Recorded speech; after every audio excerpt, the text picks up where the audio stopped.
Hello, ICD family. As you may or may not have heard yet, Chris Jarvis is running the 75 kilometers of the West Coast Trail, and he's aiming to do it in under 2 days. Chris is just here. I'm going to invite him into this chat. We're going to do a live interview, hear all about why he's doing this, and answer any questions you might have. Chris, I just sent you an invite to join. Hi, Chris. Hey, Emily. How you doing? I'm pretty sore already. That might sound a little silly since I haven't started the big endeavor yet.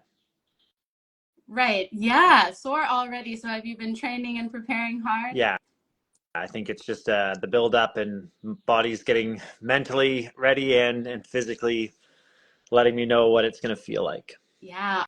Awesome. I do want to talk about that later, a bit about how you're preparing, but I thought let's first start with your why for doing this, right? Because this is, for anyone who hasn't done the West Coast Trail, doing it in 7 days is a huge endeavor. So trying to run it in less than 2 is mind-blowing to me, at least. So I'll let you take it away, Chris, about your why for this. Yeah, I think there's two parts about this. The adventure side of our programming is something that I absolutely love because it allows us to go and push ourselves to our limits. But we also see what others are going through, and people who don't have a chronic illness that they manage every day have to plan, prepare, be ready to shift, adjust for the challenging terrain that they're in and their body and how it adapts to it.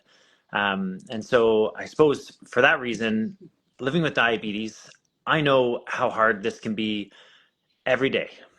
And knowing how many people across the world live with type 1 diabetes or diabetes and find these everyday challenges, the adaptations that we need to make, and how invisible it can look to others. So it could be hard for someone to understand what the West Coast Trail 75 kilometers might be like. But going through a rainforest, we're going to be crossing over 70 bridges, some of which could be knocked out during the winter storms, going through boggy, muddy terrain, crossing over rivers that don't have bridges and wading through, making sure that it's the right location, adjusting and analyzing all those circumstances, going over cable cars, climbing up ladders, going over boulders, all these things built into a 75-kilometer challenge. So I did a lot of thinking about it, and I need to be prepared for everything. So I'm going to be carrying my tent and my sleeping bag, and I think that's just so quintessential diabetes, right? We need to have our insulin, we need to have our blood testing equipment, we need to have our low supplies with us at all times, and people should know where we are. So I'll be tracking myself down the trail as well. Awesome. Yeah, we're hoping to post some updates, even if it's just a little dot showing where you're at. And if you're able to get a signal, maybe giving us a quick update about how the journey's going. So make sure you tune in for that. And Yeah. one other thing, Emily, is that like this is 30 years that I've been living with type 1 diabetes. Okay. And so Yeah. sometimes we, try to use that milestone as a motivation. And this is going to be a huge challenge for me. With two little kids, Stella and Juliet are 5 and 6 years old. They keep me so busy outside of work. And work itself can get me so caught up in all of the office components, right? And so I'm just looking back and saying, I've lived an amazing life with this, but one piece has been a huge part of my life, which is I Challenge Diabetes, and these adventures that I've shared with you as well on the West Coast Trail. I'm not sure if you have a favorite moment from that. I'd love to hear about it. I feel like I always bring up this one, but it's when I was just crying because I didn't realize I was low at the time. I just thought I was just so wiped on day Feeling emotional. 5 or 6. So I'm like head down crying. I'm crossing this log. And little did I know, but Chris is filming. He's like, Emily, look up, look up. And I'm like, and then I get to the other side of this log. I'm like, I think I need to check my blood sugar. Turns out I was low and exhausted. But I just always remember. I look back at that and laugh. It's just so funny. You're like, look up. I'm like, I don't want to look up. It is a real challenge. It really is, especially when you're adding diabetes in the mix, right?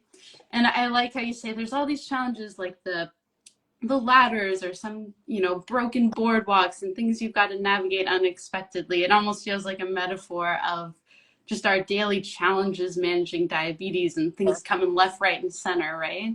And you remember the challenge, the fatigue, but what made it possible was the motivation of being connected with a group of people and the beautiful things that we experience. And I find that, this community that I've stumbled into, I lived without community with diabetes for a long time. And so being able to talk to others about it, being able to see others make mistakes makes it so much easier when I make mine to just get right back on. Yeah, but you are doing this particular challenge alone, and I put air quotes here because we're all going to be here cheering you on, right?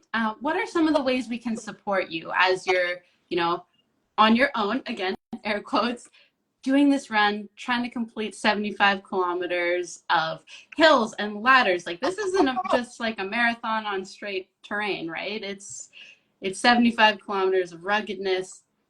How can we support you? Yeah, well, I'm doing this alone is a big physical challenge because of our big goal to help fund more programming and reach more people for I Challenge Diabetes. So Yeah. someone sharing this and sharing it on the story, but also thinking about somebody who might be willing to donate and sending them this link and letting them know what we are doing as a community for each other through I Challenge Diabetes. But also, I will be tracking along the way. I will be sending out occasionally a message. I hope nobody expects me to be responding back and forth at this time because it'll be a huge physical and mental endeavor there. But I have some support that's at the trailhead. This will be a solo. There's no way for a car to access, so there's a lot of planning that needs to go in with many backup plans in the way. So I hope people can feel comfortable and confident, just watch to see how I do. And if I am not able to complete, I've got lots of backup plans in place for what I'm going to have to shift down. And similar with what I would coach somebody else to do with diabetes. If you're having a low, I'm not going to just try to keep storming through. I'm going to have to take a break. I'm going to have to treat it. And I've seen, exercise really adjust the way insulin works. So I'm very familiar with it, but it could still happen to me. Absolutely. And so, Right. from my supporters, I hope you send me those positive thoughts, contribute to the social media as we're going to be sharing some of the story. And I hope to be able to share a couple of moments live along the trail so people can see what condition I'm in. Yeah, and if not, we'll be able to hear from you after as well, all about your experience. Yeah. Any stories you have to share about some of your previous experiences on the trail? I know it's been a long time favorite of ICD's to run an adventure at doing the West Coast Trail. Yeah, this adventure program in particular has had a lot of people who have had to dig deep. And I think that's just such a beautiful experience to see the community come together and support one another. Slow down if you're feeling great that day and somebody else isn't. And so those are my favorite moments is when somebody just gives that extra little bit of time and that person's able to rebound, get back onto their best. And then we have the most incredible laughs or enjoy a whale surfacing along the ocean, those things that we can see in this particular place. Those are some great moments. But one moment in particular was a young man who's also named Chris was on this trail, and it was the biggest thing he'd ever done. And I remember it was the third day, and there was other type 1s that were having low blood sugars.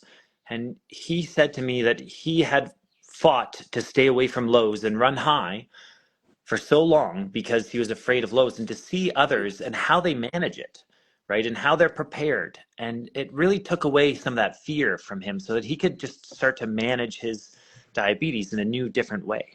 And so for the next few days, he started to try to run his blood sugars in a more normal range, which isn't easy, right? And lows happen. Yeah.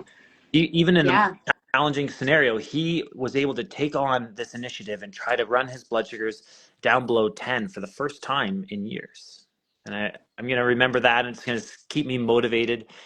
Each kilometer, I'm actually going to be thinking about a different person and the motivation that I've gotten from them over the years in I Challenge Diabetes. I love that. Yeah, I think that that was the same year I was on, and that was helpful for me as well because Angelica and Sam, I think, would just giggle away if they're low.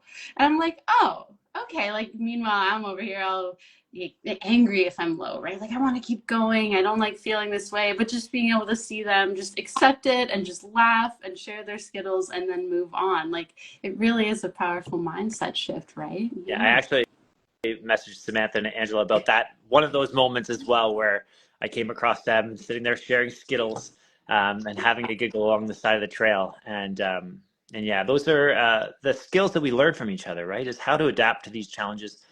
If we can't get rid of them, how are we going to make them a part of a really healthy life and enjoy the moments that we have? Right. Yeah, and that's a big reason you founded I Challenge Diabetes in the first place, right? Is to be able to learn from each other, right? And just not feel so alone in managing diabetes. Yeah, I got to the Olympics on the rowing team, and I didn't know how to talk about my diabetes. I didn't know how to share it healthfully with other people. And it was through communicating with others that started to build that skill for me. And that's what ICD is all about, right? Is about using the challenges and the goals we have in our lives to bring people together and learn how to share the load. Yeah. And it's pretty amazing. We recently had ICD Day, which is ICD's birthday, right? An official Yeah. date of incorporation. And now it's been, what, 13 years? Yeah. Could you ever imagine how much it's grown? When I first started meeting people and connecting, I never would have imagined what we're doing. We're running sports camps across Canada, adventure programs. We have a new one coming up on the East Coast at Cape Chignecto this year for the first time. We're running workshops in I think 9 different provinces. So to see that, we're going to hit 50 diabetes this year as well. Like to think about all this and all the wonderful people that have come together to help make this mission more real for people. I think it's really my beyond my best imagination.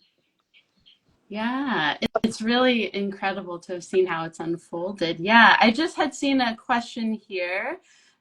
Taylor says, are you planning to wear a pump or are you going to be doing injections? So, yeah, how are you planning on managing your diabetes throughout It's this? a great question. So I have worn the pump for most of my West Coast Trail hikes.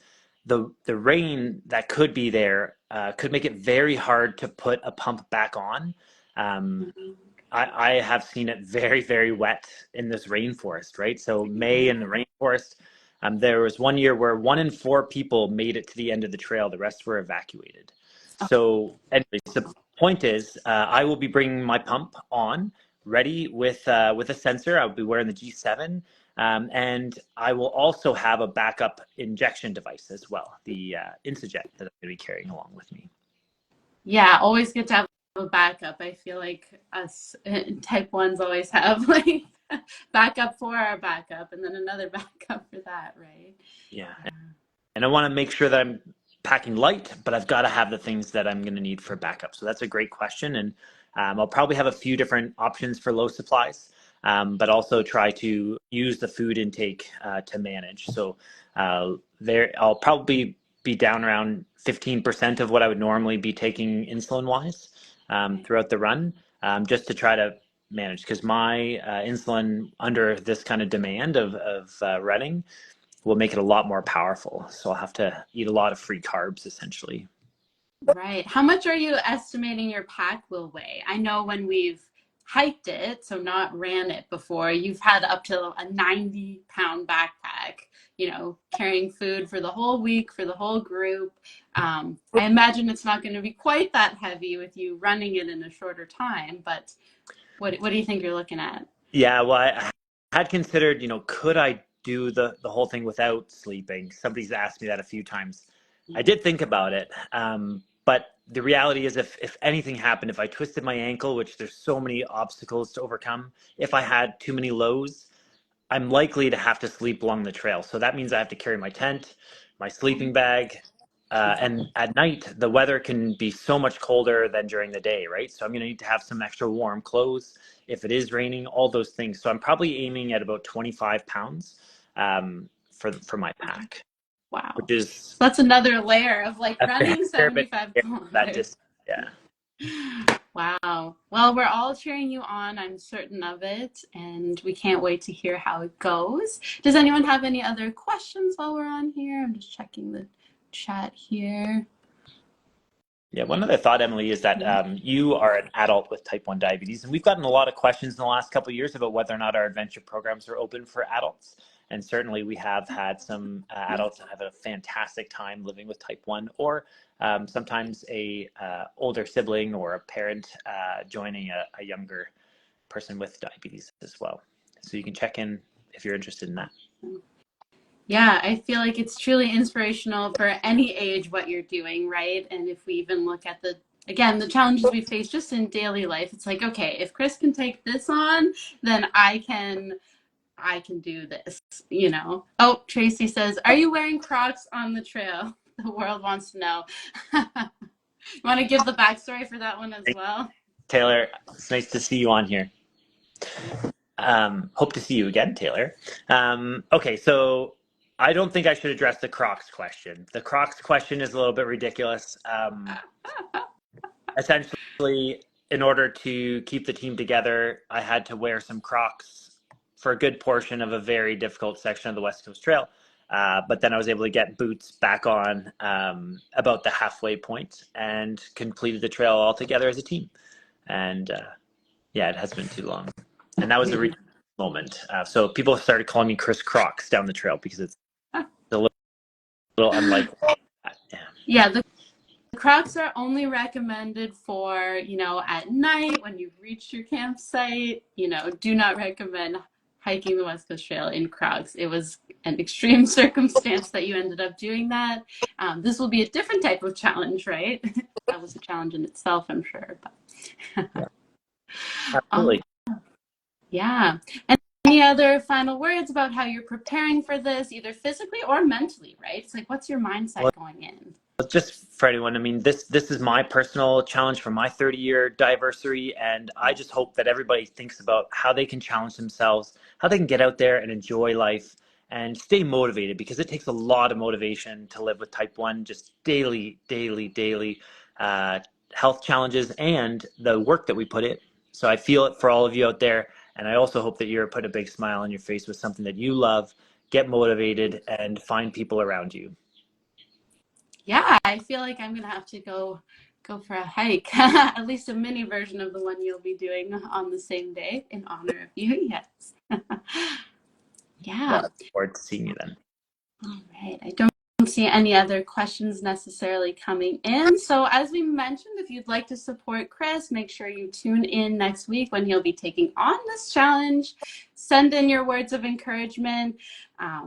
Ideally, you can see them before he goes on, and it'll give him a little boost to keep on going, remembering all those Yeah. words.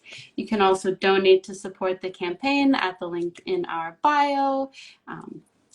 Any amount really means a lot to support what I Challenge Diabetes is aiming to do here in terms of helping us take on the challenge of living with diabetes. So thank you for being such a leader and an inspiration, Chris. Yeah, and Emily, I hope you will help me to capture some of the video footage that we get throughout this endeavor and send it out afterwards so people can see it. Absolutely. Yes. Stay tuned for the updates. Like we said, Chris might not be able to give too much of a live play-by-play here because of limited service and also needing to just do his thing and continue on the trail. But we will be sending updates as we can, as well as a post-run recap. So Yeah. look forward to that. Oh, you got some positive messages coming in here. Thank you so much for your support, Thanks, Jenny, everyone.